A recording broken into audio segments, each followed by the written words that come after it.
सबको जय मसीह की। तो प्रभु की स्तुति हो। आइए हम लोग इसमें प्रभु के वचन में हम लोग जाएंगे। और इस समय हम लोग यूहन्ना रचित सुसमाचार 8 अध्याय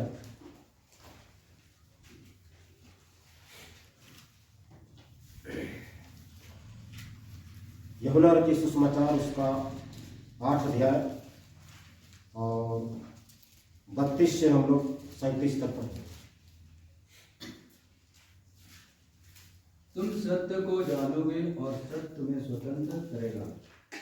उन्होंने उसको उत्तर दिया, हम तो अब्राहम के वंश से हैं और कभी किसी के दास नहीं हुए, फिर तू कैसे कहता है कि तुम स्वतंत्र हो जाओगे? यीशु ने उनको उत्तर दिया, मैं तुमसे सच सच कहता हूँ कि जो कोई पाप करता है वह पाप का दास है। दास सदा घर में नहीं रहता, पुत्र सदा रहता है। इसलिए यदि पुत्र तुम्हें स्वतंत्र करेगा तो सचमुच तुम स्वतंत्र हो जाओगे। मैं जानता हूँ कि तुम अब्राहम के वंश से हो, तो भी मेरा वचन तुम्हारे हृदय में जगह नहीं पाता। परमेश्वर आशीष दे। यहाँ पर वचन लिखता है, चलिए हम लोग एक साथ पढ़ेंगे सब कोई 32 से। तुम सत्य को जानोगे और सत्य तुम्हें स्वतंत्र करेगा। उन्होंने उसको उत्तर दिया, हम तो अब्राहम के वंश से हैं और कभी किसी के दास नहीं हुए, फिर तू कैसे कहता है कि तुम स्वतंत्र हो जाओगे? यीशु ने उनको उत्तर दिया, मैं तुमसे सच कहता हूँ कि जो कोई पाप करता है वह पाप का दास है।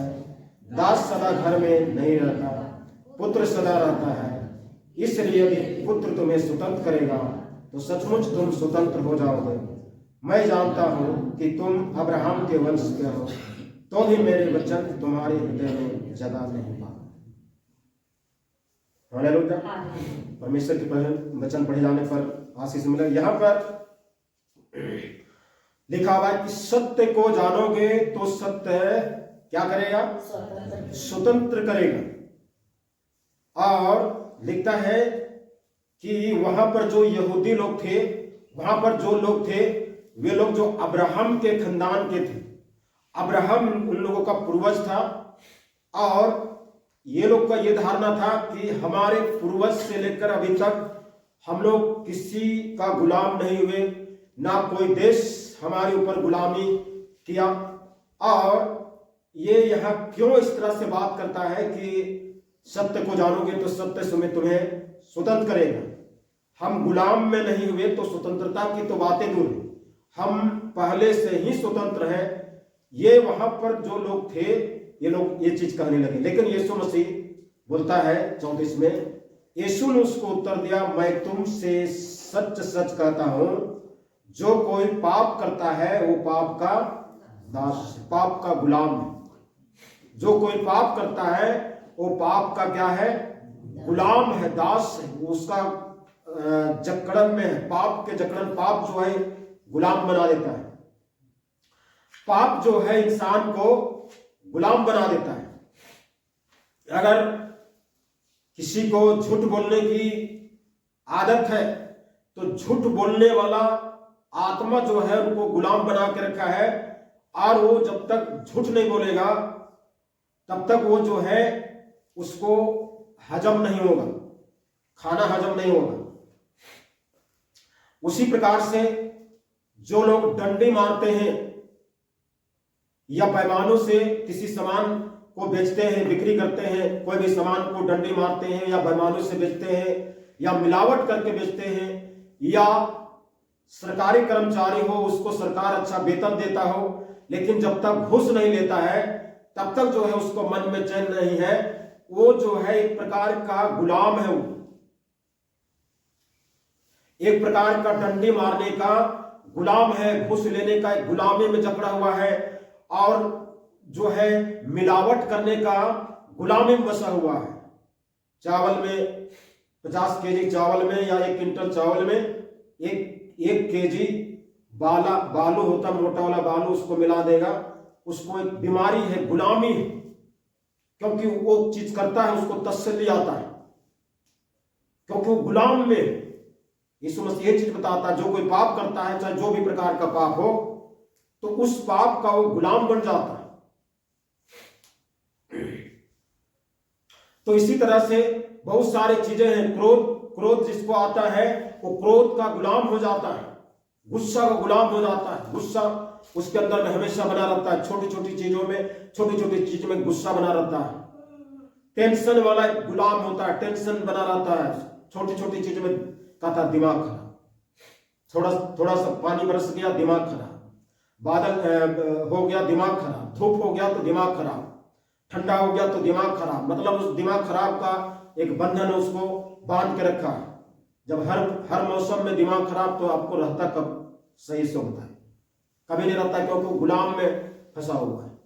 हर जगह में वो जो है हर मौसम में हर स्थान में वो एडजस्ट नहीं हो पाता, क्योंकि उसका गुलाम है। इसी तरह से बहुत सी चीजों को जो लोग खैनी, तंबाकू, गुटखा, पराग और हड़िया दारू का जो लोग व्यसन करते हैं, वे लोग भी गुलाम में हैं। आदमी लोग बोले जब तक खैनी नहीं खाते हैं ना, सुबह का लेटरिन नहीं होता, तो गुलाम है, वो गुलाम में जकड़ा हुआ है। तो इस तरह से जो है वो जो है उस गुलामी में, और उस गुलामी से बचने के लिए यहां पर कहता है सत्य को जानोगे तो सत्य तुम्हें क्या करेगा? स्वतंत्र करेगा। हमको सत्य को जानना है, सच्चाई को जानना है। सत्य को जानने का मतलब पढ़ लिए और बस हो गया वो चीज नहीं, इसके पीछे अपना दिमाग को खर्चा करना पड़ेगा, इसके पीछे बाइबल को अध्ययन करना पड़ेगा, बाइबल को पढ़ना पड़ेगा, प्रार्थना करना पड़ेगा, मन लगाना पड़ेगा। गुलामी में जिस चीज की गुलामी में हो, उस गुलामी से अपना ध्यान को, मन को हटा करके हमको परमेश्वर के वचन पर मन लगाना होगा। तब जो है हमें जो है इस पर आजादी मिलेगा। और जो कोई पाप करता है, पाप का दास है, उस पाप का गुलाम है, और उस पाप के गुलाम में फंसा हुआ रहता है। इसलिए उस दासत्व से हमें जो है निकलना है। सबसे पहले यहां पर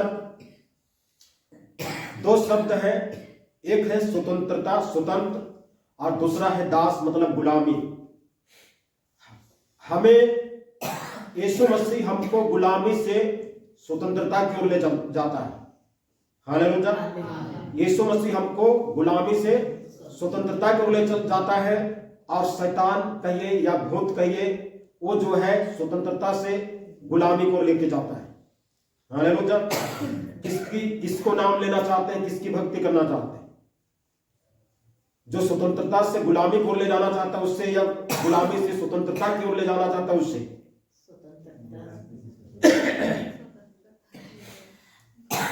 तो हमें जानने की जरूरत है कि कौन है जो गुलामी से स्वतंत्रता की ओर ले जाना चाहता है। बीमारी का गुलाम, समस्या का गुलाम, शैतान का गुलाम, ये सब गुलामी का एक जिंदगी है। आज संसार में जो है हम अपने देश में कहते हैं हमारे हिंदुस्तान, हमारा देश आजाद है। काहे का आजाद? जाके हॉस्पिटल में जाके देखिए, कोई मुड़ी फोड़ के आ रहा है, कोई नाक तोड़ के आ रहा है, किसी का पैर टूटा हुआ है, किसी का क्या टूटा हुआ है, कोई उधर कहाँ रहा है। हॉस्पिटल जितना लंबा चौड़ा बनते जा रहा है, उतना आदमी लोग भरते जाते हैं, बेड कम होते जाता है। शैतान जानता है कि हॉस्पिटल का लंबा चौड़ा बढ़ गया, दुगना हो गया है, तो बीमारी भी बढ़ना चाहिए, तो बीमारी भी बढ़ा देता है, और वो बीमारी आता है फिर रह जाता है यहाँ, हमेशा कभी खत्म नहीं होता। तो ये गुलामी है।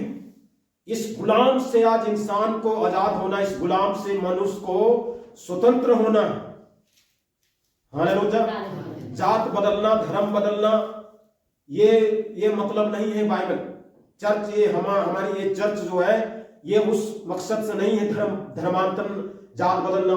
ये मतलब है कि आप गुलाम में हो, आप गुलामी से स्वतंत्रता में चले जाइए, आजादी में चले जाइए, और उस आजादी में आप जो है एक अच्छा आप अनुभव कर सके कि हम स्वतंत्र हो। हालेलुया।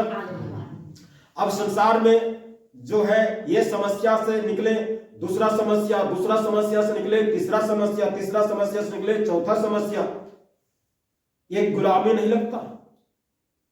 इससे निकले वो ऐसे हुआ, वहां से निकले तो वहां इस तरह से हुआ। ये एक प्रकार की गुलामी है, और इस गुलामी से यीशु मसीह बचाना चाहता है। हालेलुया। हम लोग गलतियों का पुस्तक निकालेंगे, गलतियों 4:30 को।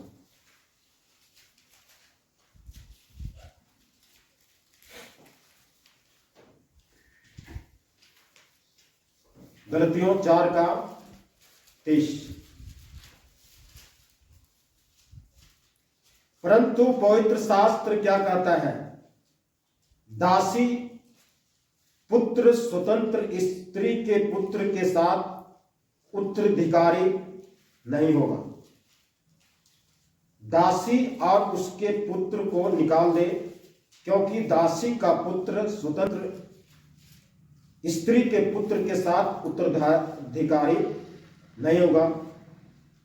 इसलिए हे भाइयों, हम दासी के नहीं परंतु स्वतंत्र स्त्री की संतान हैं।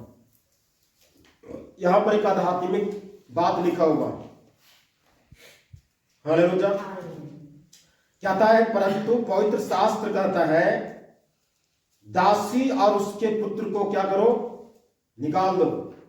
दासी और उसके पुत्र को निकाल दो कहने का मतलब जो गुलाम में है, जो गुलामी की जंजीर में फंसा हुआ है, वो और उसके पुत्र को निकाल दो,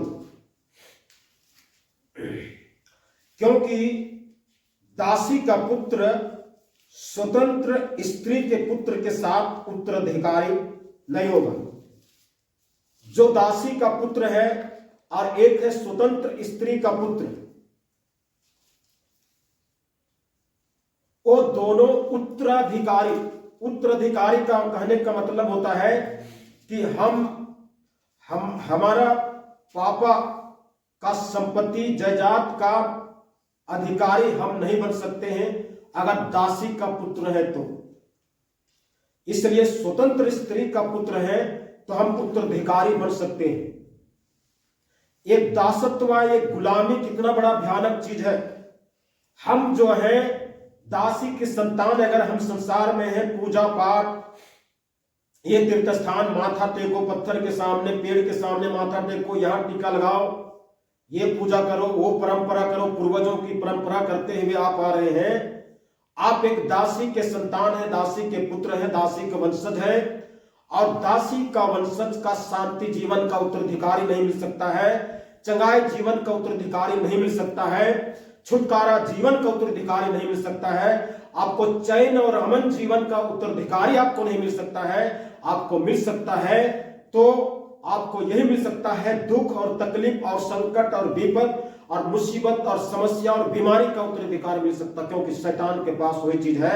इसलिए कहता है उसको निकाल दो, क्योंकि वो उसका अधिकारी उत्तराधिकारी नहीं हो सकता है। लेकिन स्वतंत्र स्त्री का पुत्र उत्तराधिकारी हो सकता है। हमको स्वतंत्र स्त्री मतलब हमको स्वतंत्र हो जाना है।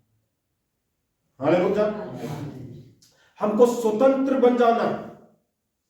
स्वतंत्र स्त्री, ये स्त्री का पुत्र कहने का मतलब है कि हम एक नया जन्म पाए हुए लोग हैं। हालेलुया। हम जब मसीह में आते हैं तो हम क्या होते हैं? नया जन्म होते हैं। मसीह में आते हैं, विश्वास करते हैं, हमारा बपतिस्मा होता है तो क्या होता है? नया जन्म होता है।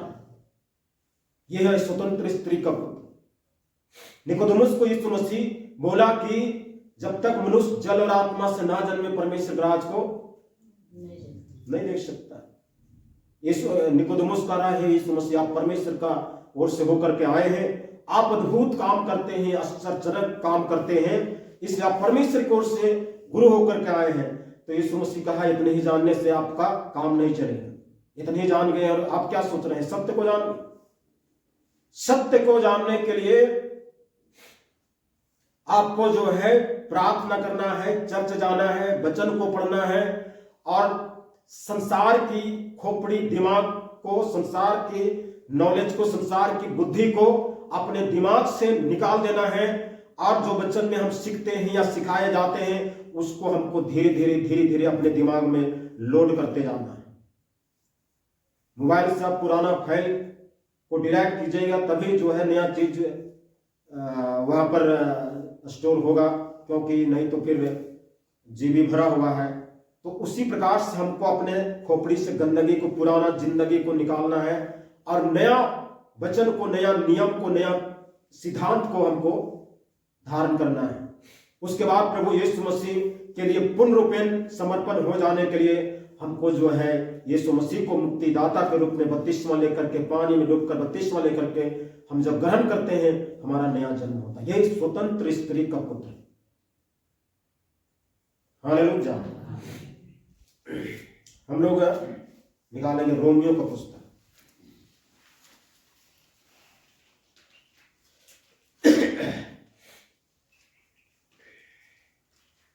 रोमियो 6 अध्याय,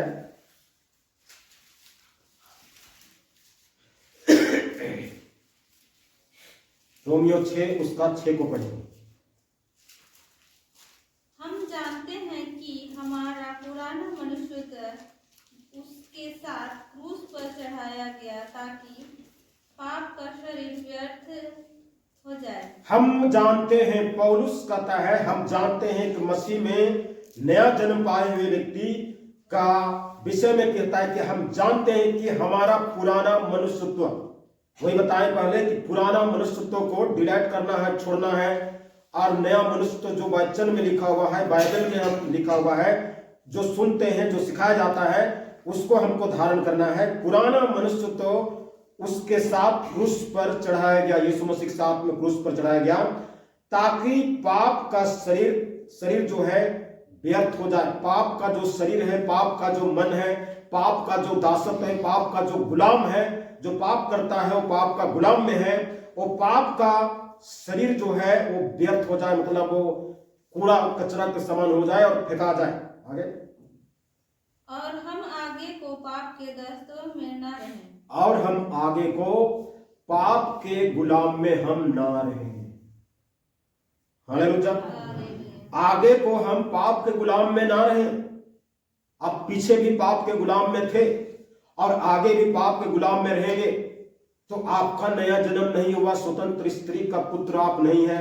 फिर उत्तराधिकारी, शांति का उत्तराधिकारी, चंगाई का उत्तराधिकारी, छुटकारा का उत्तराधिकारी, मुक्ति का उत्तराधिकारी, ये सब शांति को उत्तराधिकारी ये नहीं मिलेगा। इसलिए आगे को पाप के दासत्व में ना रहे, इसलिए हमारा पुराना मनुष्यत्व को जो जिसमें पाप के गुलाम में थे, उसको यीशु मसीह के साथ क्रूस पर चढ़ा दिया। हालेलुया। क्या हम लोग का व्यक्तिगत जीवन का पुराना मनुष्यत्व का बंधन, पुराना मनुष्यत्व का पाप का दासत्व का बंधन जो है क्रूस पर चढ़ा के नहीं चढ़ा? अगर अभी भी आप उसी में है तो आपका जो है क्रूस पर नहीं चढ़ा, और जब क्रूस पर नहीं चढ़ा तो आप उत्तराधिकारी, शांति के उत्तराधिकारी आप नहीं हो सकते। छुटकारा, चंगाई, मुक्ति, बीमारी से, समस्या से चंगाई का उत्तराधिकारी नहीं हो सकते। उस पाप के गुलाम से आजाद होना है। आप अपने ये कागज लीजिए, पेन लीजिए, और जो संसारिक बुरी आदत आपके पास उसका एक लिस्ट बनाइए, और लिस्ट बना करके जो है प्रार्थना में जो है उसको बोल बोल करके जो है उसको कुचलिए। हालेलुया। उसको बोल बोल कर कुचलिए। अगर झूठ बोलने की गुलाम में है, झूठ बोलने की बुरी आदत है, तो उसको जो है कुचलिए। झूठ बोलना पाप है, नदी किनारे सांप वही तेरा। उस झूठ बोलने की गुलाम को जो है कुचलिए, उसको कुचलिए कुचलिए कुचलिए, और जब इस तरह से कीजिएगा तो एक दिन उस पर विजय प्राप्त कर लीजिए और उससे आजाद हो जाए। हालेलुया। झूठ बोलने की पाप को यीशु मसीह हमको क्षमा करता है, लेकिन झूठ बोलने की गुलामी से क्या आजाद हुए, छुटकारा मिला? ये दो चीज, उस बुराई से आजादी होना और उसका क्षमा होना, ये दो चीज है। यीशु मसीह तो क्षमा कर देता है, लेकिन क्या हम उससे आजादी पाते हैं, छुटकारा पाते हैं कि नहीं पाते? अगर छुटकारा पाते हैं तब हम जो है उस पर विजय पाते हैं। क्षमा कर दिया तो विजय नहीं पाते हम। हो सकता है बाद में फिर हो सकता है आगे को पाप के दासत्व में ना रहे। इसी का 15-16, इस रोमियो 6 का 15-16। तो क्या हुआ, क्या हम इसलिए पाप करें कि हम व्यवस्था के अधीन नहीं? तो क्या हुआ, क्या हम इसलिए पाप करें कि हम व्यवस्था का अधीन नहीं, वरन अनुग्रह के अधीन? मतलब अनुग्रह का अधीन है। मतलब हम कितनों पाप करें, प्रभु यीशु मसीह क्षमा करते रहेगा। हम कितनों पाप करें, प्रभु यीशु मसीह क्षमा करते रहेगा। पाप करें और उधर क्षमा मांग ले, पाप करें और क्षमा मांग ले। क्या इसलिए हम मतलब क्षमा करता है, इसके मतलब है कि पाप करते रहे? ये पौलुस कह रहा है कि पाप करते रहे। आगे, कदापि नहीं, कदापि नहीं, कभी भी नहीं। क्या तुम नहीं जानते कि जिस की आज्ञा मानने के लिए तुम अपने आप को दासों के समान सौंप देते क्या हो? तुम नहीं जानते, क्या तुम नहीं जानते कि जिसकी आज्ञा मानने के लिए तुम अपने आप को दासों के समान सौंप देते हो, उसी के दास हो। हम जो है जिसकी आज्ञा पालन करने के लिए, अगर हम परमेश्वर का वचन को, प्रभु यीशु मसीह की आज्ञा पालन करने के लिए अपने आप को सौंप देते हैं, तो हम परमेश्वर का दास बनते हैं, परमेश्वर प्रभु यीशु मसीह का दासी बनते हैं, प्रभु परमेश्वर का दास बनते हैं, हम उसी का दास बन जाते हैं। और नहीं, अगर हम शैतान के लिए अपने आप को सौंप देते हैं, भूत प्रेत के लिए सौंप देते हैं, झूठ बोलने के लिए सौंप देते हैं, तो हम उस भूत का दास बन जाते हैं। उस झूठ बोलने, गाली गलौज करने, गंदा काम करने, लूट लंगर करने का एक गुलाम बन जाते हैं। ये चीज बताता है। आगे, चाहे पाप के जिसका अंत मृत्यु है, हाँ, यदि हम पाप के लिए सौंपते हैं जिसका अंत मृत्यु है, चाहे आज्ञाकारिता के जिसका अंत धार्मिकता है, जिसकी आज्ञा, चाहे आज्ञाकारिता के जिसका अंत धार्मिकता है। हालेलुया। हम किसके लिए अपने आप को सौंपते हैं निर्भर ही करता है। हम किसके लिए हम इस्तेमाल होना चाहते हैं, हम किसके लिए अपने आप को हम जो है बनाना चाहते हैं, हम किसके लिए अपने आप को समर्पण करना चाहते हैं। हमें आज जो है बहुत जरूरी है कि हम उस प्रभु यीशु मसीह की आज्ञा पालन, इसी 6:13 को पढ़ें। और ना अपने अंगों को अधर्म के हथियार होने के लिए पाप को सौंपो। अपने शरीर के अंगों को, अंग जो हमारा पांव, हाथ, आंख, नाक, मुंह, इसको जो है ना अपने अंगों को अधर्म के हथियार होने के लिए पाप को सौंपो, पर अपने आप को मरे हुओं में से जी उठा हुआ जानकर, परंतु अपने आप को हम मर करके जीवित हो गए हैं, एक नया जन्म पाए हुए यह जान करके परमेश्वर को सौंपो। और अपने अंगों को धर्म के हथियार होने के लिए परमेश्वर को सौंपो। और परमेश्वर के लिए अपने अंगों को धर्म का हथियार, मतलब हमारा अंग जो भी काम करे वो परमेश्वर के लिए काम करे, यीशु मसीह की महिमा के लिए काम करे, यीशु मसीह का वचन को पढ़ने के लिए काम करे, चर्च जाने के लिए काम करे, उसके लिए हमको धर्म का हथियार होने के लिए सौंपो। ये कह रहा है। हालेलुया। धर्म के हथियार होने के लिए परमेश्वर को सौंपो। हम अपने शरीरों को किस काम के लिए सौंपते हैं? अगर हम पाप के लिए सौंपते हैं तो पाप का गुलाम है, पाप के लिए सौंपते हैं पाप का गुलाम है। यदि हम धर्म के काम करने के लिए सौंपते हैं तो हम स्वतंत्र हैं। हालेलुया।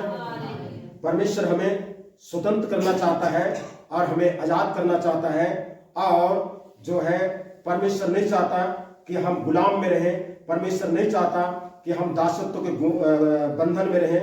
आज हमें बीमारी और समस्या और शैतान और पाप और बुराई, हर एक दुष्टता से परमेश्वर हमें आजाद करने के लिए चाहता है।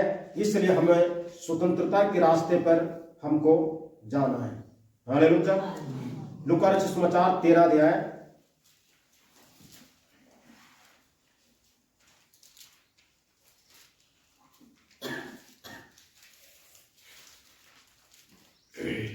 13:16, लूका 13:16।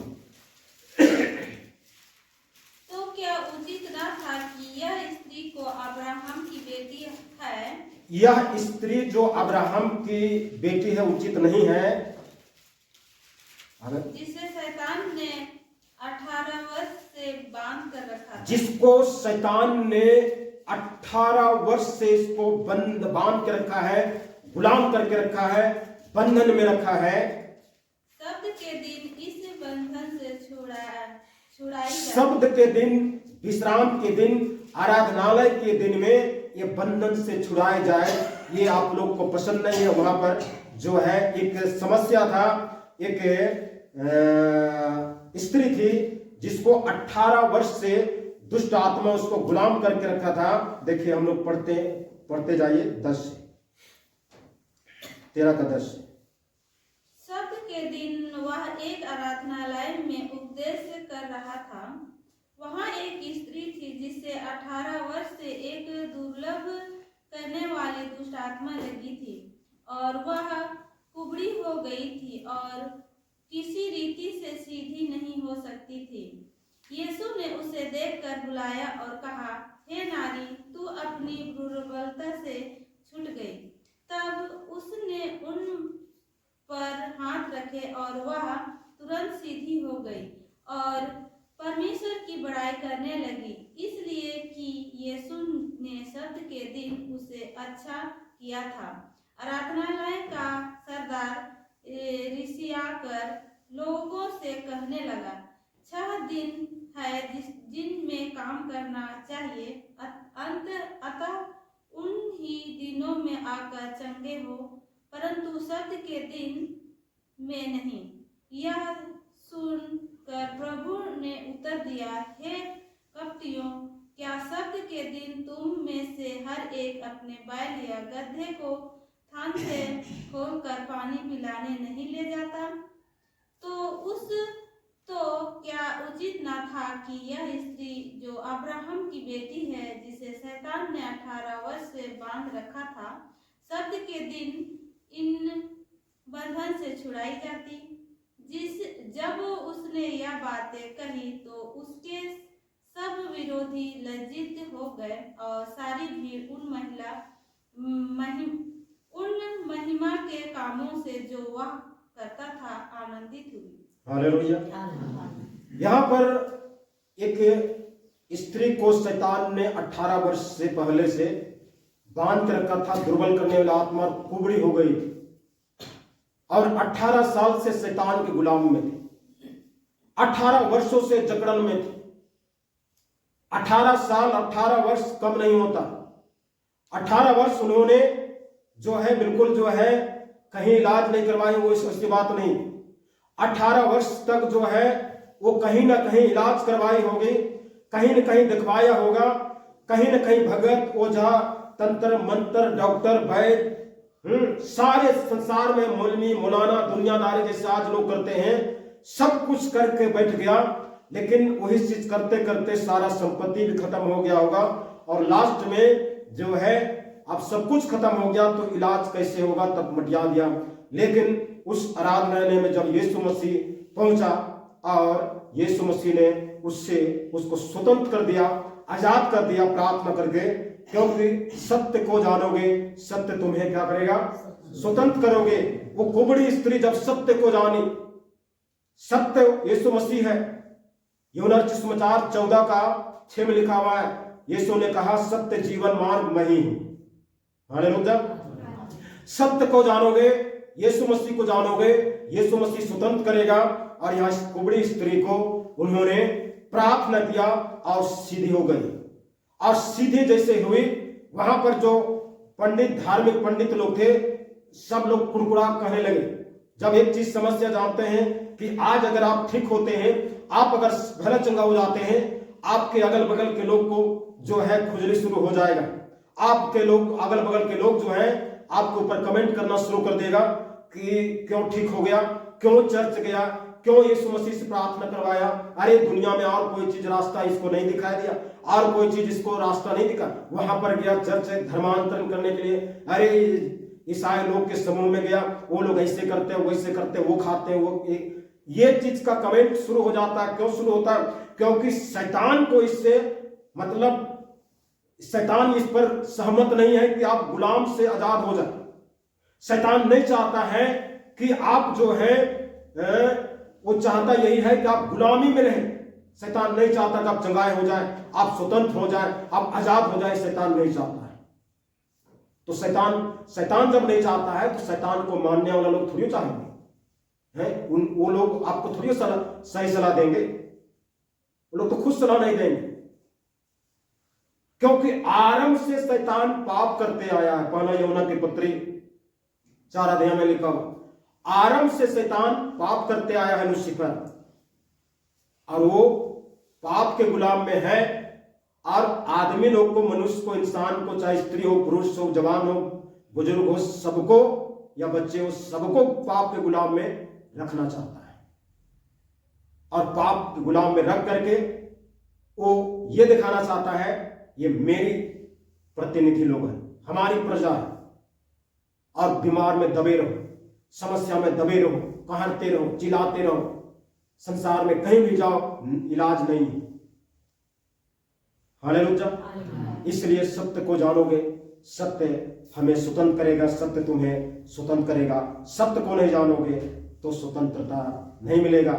संसार में सत्य नहीं है, दुनिया में सत्य नहीं है, यीशु मसीह सत्य है। इसलिए सत्य को जानना जरूरी है। अपने आंखों को बंद करें और इस समय आए प्रार्थना करें। परमेश्वर के दास के द्वारा टीचिंग्स को सुनने के लिए, अनाउंसमेंट्स और अपडेट्स को जानने के लिए आप हमारे YouTube चैनल को सब्सक्राइब करें और साथ में बेल आइकन को दबाएं, ताकि जब भी कोई नई अपडेट हो तो आप सबसे पहले जान सकें।